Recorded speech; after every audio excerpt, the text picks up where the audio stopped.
Bueno, ya sea por la falta de acceso a puestos de decisión o por también esta creencia de las cosas en las que piensan las mujeres y cómo piensan las mujeres, eh, hemos sido históricamente invisibilizadas en las discusiones acerca de la estructura productiva.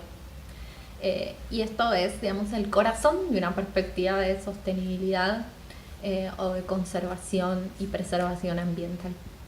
O sea, nuestros puntos de vista, y no solo nuestros puntos de vista, sino las consecuencias que ciertos modelos productivos tienen sobre nuestras vidas, han sido invisibilizadas. Lo que hoy podemos considerar como paradigmático en este tema tiene que ver con cumbres internacionales en las que se reúnen los presidentes. Tenemos estas cumbres internacionales ambientales en las que se reúnen, digamos, los puestos de decisión máxima de cada país, y bueno, casi no hay mujeres, casi no habemos mujeres.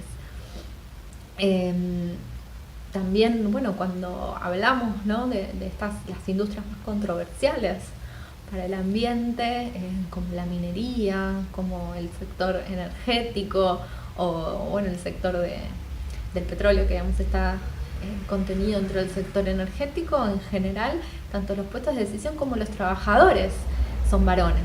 La perspectiva feminista no nos ofrece solo una caracterización del rol de las mujeres en esto, que igual sí lo hace. Por ejemplo, hay trabajos muy buenos sobre, digamos, las mujeres en la minería, que son estas familias que se trasladan y que quedan a cargo de las tareas de cuidado en lugares extraños, entonces quedan, digamos, sin redes de apoyo familiar o de amigas, quedan como muy solas en ese sentido, porque, digamos, no es lo mismo cuidar o estar a cargo de tareas de cuidado en el lugar de donde soy que en un lugar extraño. También hay muchos trabajos acerca de digamos, el rol de la trata de personas y la prostitución en comunidades mineras o, por ejemplo, en zonas aledañas a plataformas petroleras.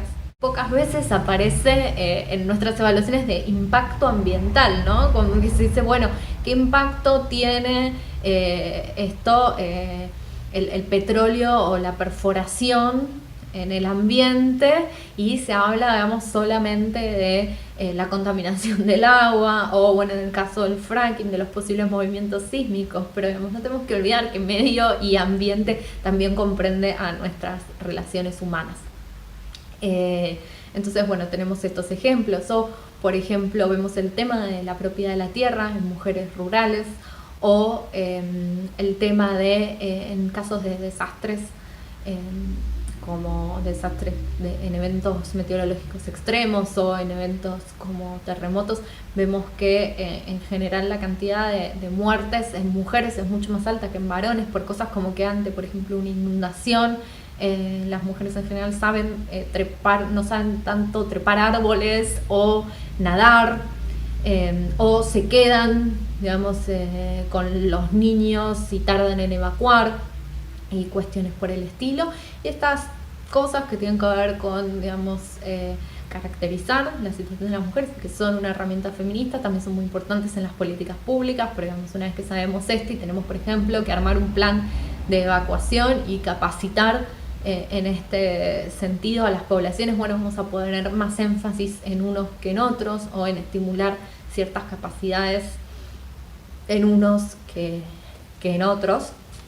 Pero bueno, también, como dijimos, no se trata solo de evaluar las situaciones de las mujeres, sino de pensar una estructura social más igualitaria.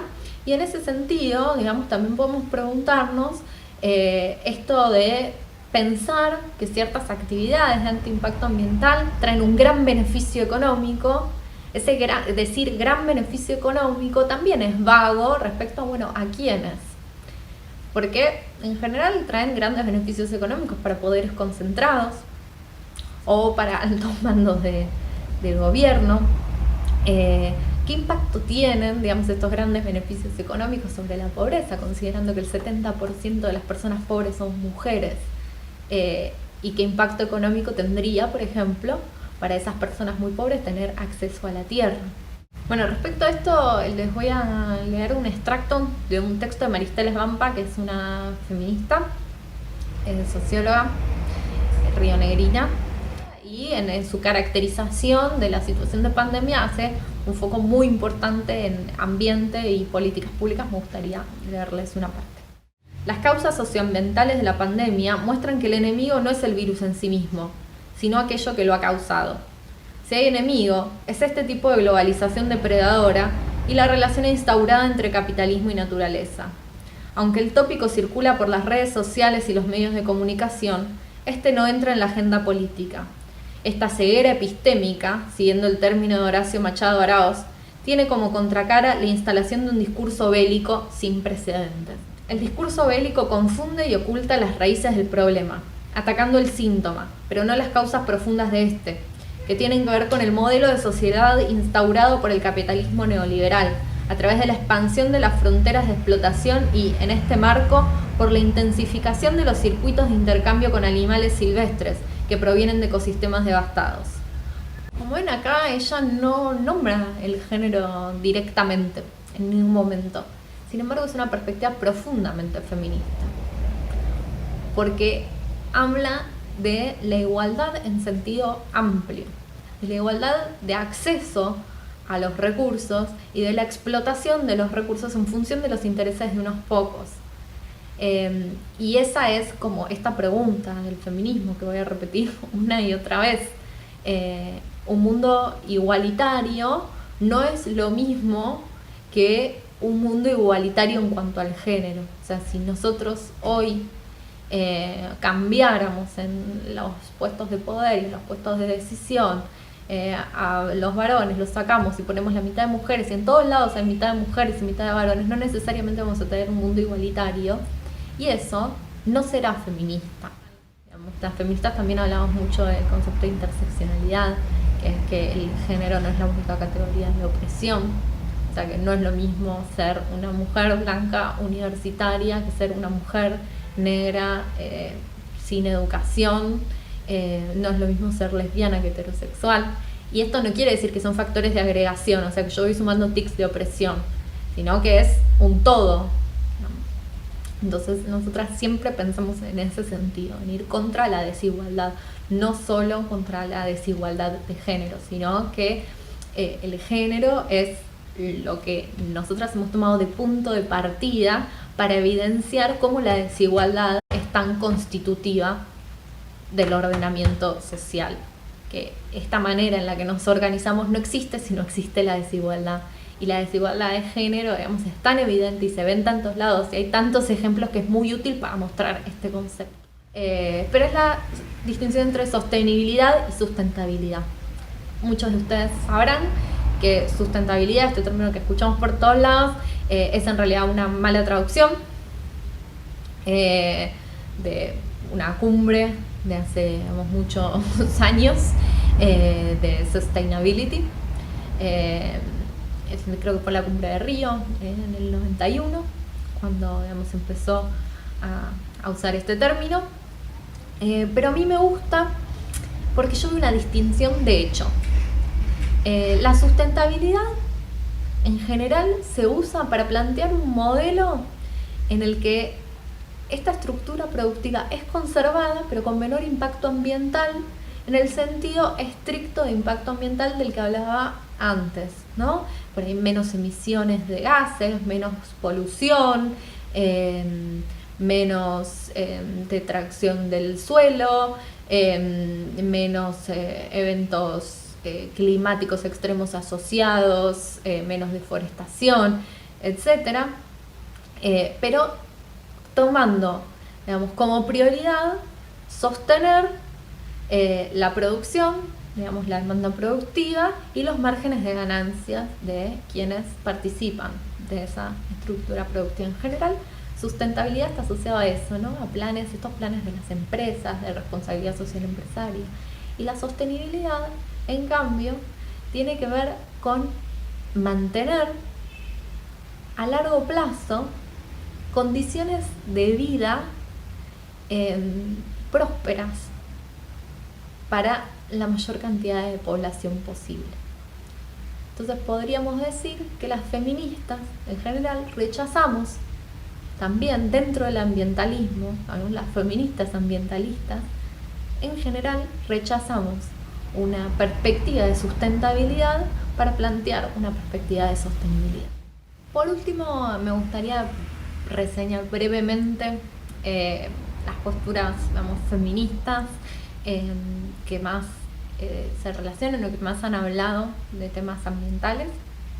Por un lado tenemos al ecofeminismo, que es una corriente entre cuyas representantes, más reconocidas podemos nombrar a Dana Shiva o María Mies. Esta corriente, que surge, junto con la primavera silenciosa de Rachel Carson entre los 60 y los 70, lo que viene a proponer es que la explotación ambiental y la opresión de las mujeres tienen puntos en común y que una puede permitir analizar a la otra, y que también las mujeres, por conocer una opresión, una explotación parecida a la opresión o explotación que se sostiene sobre los ambientes o sobre los ecosistemas, tenemos una posición epistémica privilegiada para pensar soluciones y para caracterizar esta explotación. En general, lo que van a sostener las ecofeministas es que lo que existe es una apropiación masculina de la fertilidad, o sea, tanto de la tierra como de la fertilidad, de la capacidad reproductiva de las mujeres. Esto no quiere decir, solo apropiación masculina en términos de los varones de hecho, sino una apropiación masculina en términos de lo que veníamos hablando, de esto de los roles esperales o de las características que se cree que vienen asociadas a cada género. Una apropiación masculina en este sentido de lo conquistador, la fuerza, la sumisión del otro, este triunfo, casi bélico. Y lo que denuncian es, mediante este sistema, la reducción de la naturaleza a materia prima. O sea que nuestro contacto con la naturaleza tiene que ver con esa apropiación. Vamos con esa apropiación para hacer nuestros bienes, y no tenemos un contacto de continuidad, en el que nosotros mismos, como animales, como mamíferos, nos consideramos una parte de esa naturaleza, sino que la humanidad, como que se ha distanciado, se ha alienado de ello y solo se considera parte de lo que podríamos considerar cultura o civilización. Y esto, tiene estos puntos en común con las mujeres, que han sido históricamente sujetos negados, en cuanto a su autonomía, en cuanto a su producción de conocimiento, etcétera, pero son la materia prima, de este sistema al tener capacidad reproductiva, criar nuevos sujetos que puedan justamente trabajar y sostener también, mediante estas tareas que hacemos, a los que ya están insertos en este sistema, haciendo las tareas productivas. O sea, reducirnos a materia prima en cuanto a fábricas de hacer bebés. Hay,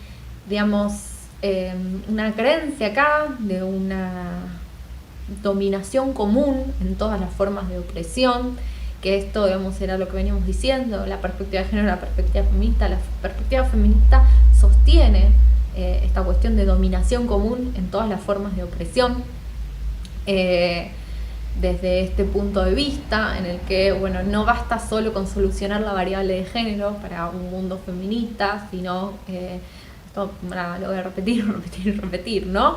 No basta solo con, tomar los indicadores con variables de género, ajustar las variables de género y decir, listo, ya hicimos feminismo, sino que se trata justamente de reconocer la opresión como injusticia, porque sus bases siempre van a ser arbitrarias, y reconocer que, entonces se tienen que cambiar como de raíz las cosas, las maneras en las que funcionamos, las maneras en las que nos organizamos.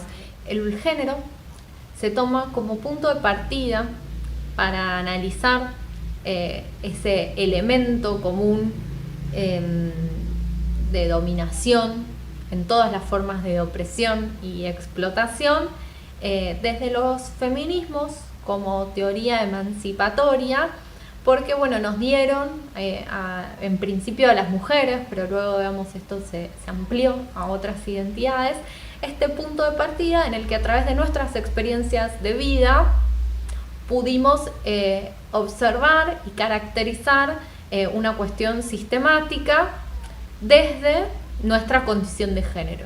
Pero por eso no lo reducimos a ello, sino que nuestra condición de género nos permitió crear, digamos, todas estas herramientas metodológicas para caracterizar diferentes opresiones, porque ¿qué fue lo que empezó a pasar? Bueno, nosotras empezamos a hablar y cada una, digamos, contaba sus experiencias, qué le pasaba, y dijimos, che, bueno, pero entonces no es un tema privado, no es un tema tuyo, no es un tema individual, tiene que haber acá un componente sistémico, y a partir de eso se desarrolla, digamos, la ciencia o las ciencias en clave feminista. El feminismo empieza a entrar en todas las disciplinas y también empezamos a crear ciencia para hacer feminismo.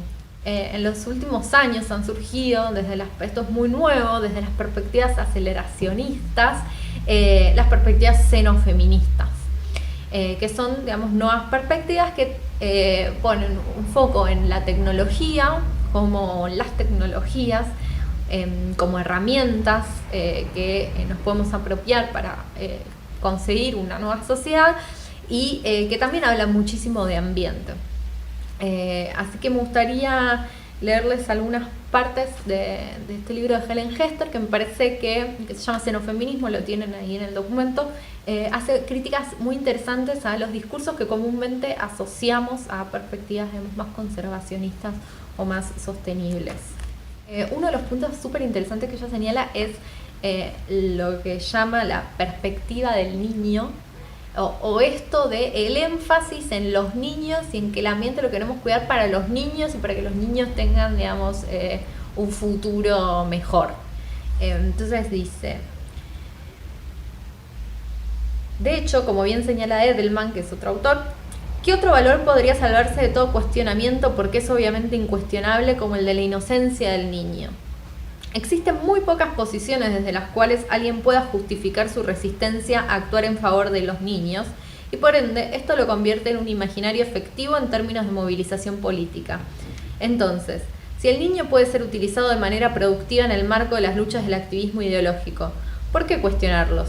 A fin de cuentas, la era del capitaloceno ¿no es también la era del pragmatismo?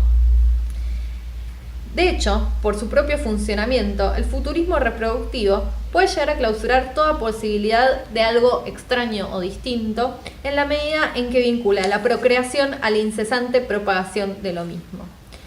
En tal sentido, la reproducción biológica se confunde con la reproducción social, en la medida en que se asume de manera implícita que la primera supone la transmisión generacional de desigualdades. O sea, ya de alguna manera, lo que dice es que en este énfasis del niño y de que el ambiente hay que cuidarlo y preservarlo para los niños, en realidad no estamos hablando solo de esos niños. ¿Esos niños quiénes son esos niños que aparecen? Son los hijos de las parejas heterosexuales, digamos. Aparece la reproducción como destino inevitable, y también niega una realidad bastante evidente a esta altura, que es que esas nuevas generaciones que son como un futuro que viene después de nuestra muerte, bueno, sí, van a padecer consecuencias ambientales muy graves, pero nosotros también. Nosotros no queremos preservar nuestra calidad de vida por nosotros mismos, por quienes nos rodean hoy, por quienes son nuestro universo de afectos actual, digamos, porque el niño del futuro es un fin mucho más noble. También es qué niños aparecen, ¿no?, en esta campaña, este niño como algo tan noble, mientras, digamos, estos se embarazan por un plan, digamos, todas estas, las familias que tienen muchos hijos por la pobreza, esos niños son completamente expulsados del sistema. O sea, estos niños valiosos, ¿quiénes son? Digamos, ¿quiénes son los niños que valoramos hoy? Nada, es muy común que esto de llevar como el activismo a las nuevas generaciones, y bueno, que nos dice esto también del rol reproductivo, de las tareas de reproducción, esto que veníamos diciendo. Por otro lado, otra cosa que ella señala, que me parece muy ingeniosa, es el tema de la caracterización de la contaminación y los tóxicos en clave de género. Ya dice, existe una fascinación cultural por ciertos indicadores animales de contaminación tóxica que hacen hincapié en atributos de género no normativos, penes de tiburón anormalmente pequeños, ratas intersexuales que desarrollan pezones inesperados, o comportamientos sexuales, como gaviotas argenterias lesbianas que cohabitan. En otras palabras, se plantea que los efectos tóxicos de los agentes químicos encuentran su manifestación en el nivel de un cuerpo sociosexual contaminado y en peligro. O sea, cuando nosotros empezamos a mostrar los efectos devastadores de la contaminación con numerosos ejemplos de esto, de desviaciones sexuales, en definitiva, estamos reforzando la idea de que estos cuerpos que hoy vemos, ¿no? Entre personas del mundo de la diversidad sexual son algo indeseable, algo antinatural, algo hacia lo que no tenemos que ir. No es que critico mostrar, digamos, los efectos de la contaminación se usaron, pero hay un especial énfasis en esto y en la comunicación, ¿no? Como que se toma como ejemplo paradigmático. Mirá lo que está pasando, qué terrible. Las ratas se están volviendo intersexuales. Entonces es un refuerzo, y ese diálogo es con una condición preexistente, que es, digamos, la creencia de inferioridad, desviación o antinatura de esos cuerpos, de esas personas, de esas orientaciones sexuales. Para cerrar, me gustaría primero proponer una idea y después un ejemplo concreto para que se lleven esto, que es un ejemplo muy tangible, porque a veces sé que esto que charlamos puede resultar abstracto. La clave, así cortito, al pie, central, para que se lo queden, se lo lleven, es que a la hora de hacer políticas públicas hay que analizar los factores ambientales como factores de explotación y no como un agregado, así como el género no puede ser un agregado, sino que tenemos que tener una perspectiva feminista. Tener una perspectiva ambiental implica lo mismo. No es pensar nuestra estructura productiva y meterle, bueno, el impacto ambiental como un factor más a tener en cuenta en una ponderación de pros y contras, sino que tenemos que empezar a pensar ambientalmente de manera integral.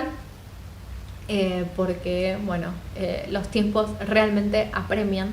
Sabemos que no se han cumplido los protocolos internacionales acordados, o sea, como el protocolo de Kioto, por ejemplo, el tema de, digamos, la baja de emisiones, sobre todo, digamos, no hemos llegado a los estándares que deberíamos haber llegado para que estos cambios sean irreversibles o mitigables.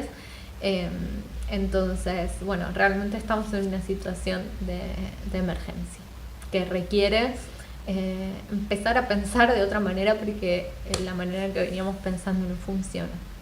Entonces, en este sentido, esto puede parecer muy abrumador, porque entonces sentimos que entonces es nuestra responsabilidad cambiar el mundo. Me gustaría darles un ejemplo que espero que les resulte alentador. Yo, como les dije, soy coordinadora de la campaña Menstruación. La campaña Menstruación busca visibilizar el acceso a la gestión menstrual como un derecho, o sea, que se quite el IVA a los productos de gestión menstrual, que se repartan gratuitamente, que se hagan investigaciones y se socialicen datos para poder tomar decisiones tanto públicas como privadas al respecto, basadas en información, y también para que las personas que hoy no pueden comprar estos productos y que terminan faltando a la escuela, al trabajo o teniendo infecciones por incurrir en prácticas poco sanitarias, no vean digamos, mermado su ejercicio de derechos.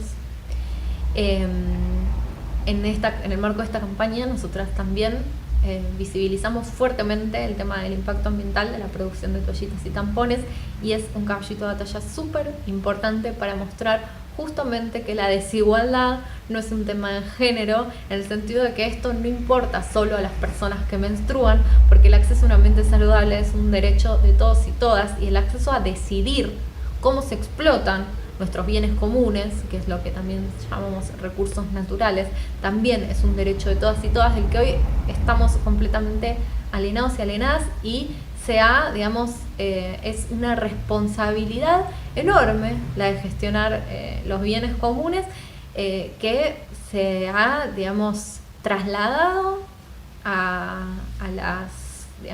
los puestos de decisión sin posibilidades de interconsulta. Esos son recontra tutelados, ¿no? los bienes comunes.